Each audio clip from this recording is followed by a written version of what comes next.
All right, let's unpack this one.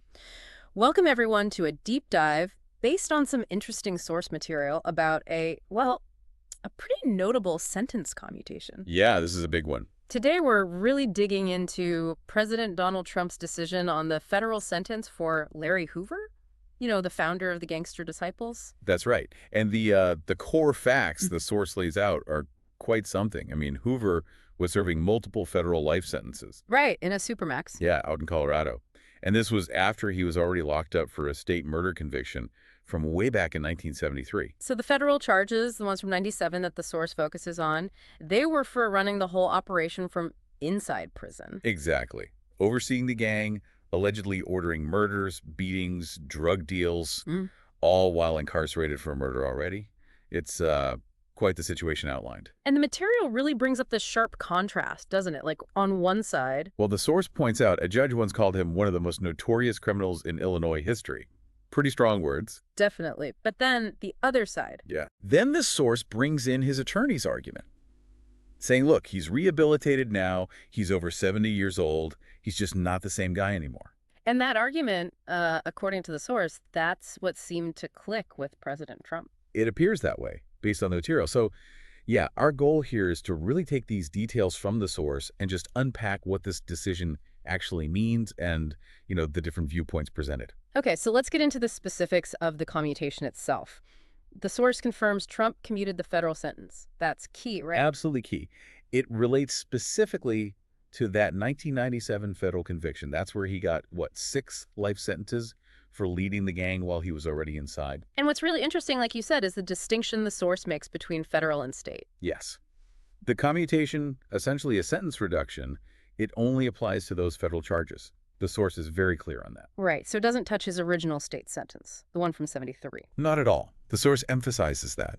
He got 200 years for that murder, and that sentence, it's still fully in place, untouched by this federal action. That's crucial then. It means despite the federal commutation, he's not just, walking out. No, not Yeah. according to the source. Hmm. It suggests he'll likely be transferred out of that federal supermax in Colorado, And back to Illinois. back to an Illinois state prison, yeah, to keep serving that very, very long 200-year state sentence. Wow. Okay. So a major change on the federal side, but the source shows he's still looking at serious time under the state conviction.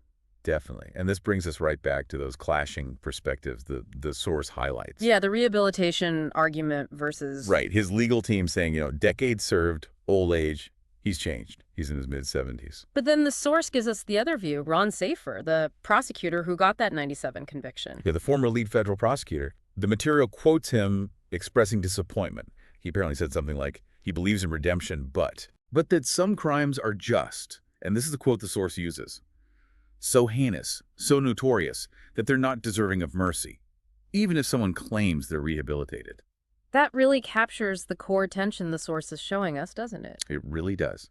Safer's view, as the source presents it, seems to focus on the kind of crime leading a huge violent gang from inside prison for years, maybe putting it in a different category, Yeah. where mercy is harder to argue for, regardless of personal change. So looking at everything the source material gives us, key takeaways are commutation affects the federal sentences, but the state sentence remains, meaning he stays locked up. Stays locked up, yeah.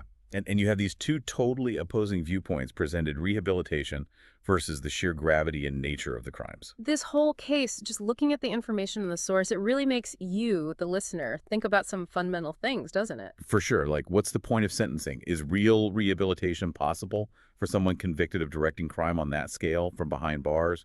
What does justice even mean here? Yeah. So considering these points from the source, the commutation facts, the state sentence reality, and these really strong conflicting perspectives, it kind of leaves us thinking. Where do you draw the line? Based on what this material presents, how do you weigh accountability for these past actions against the idea of future rehabilitation, especially with such powerful arguments on both sides?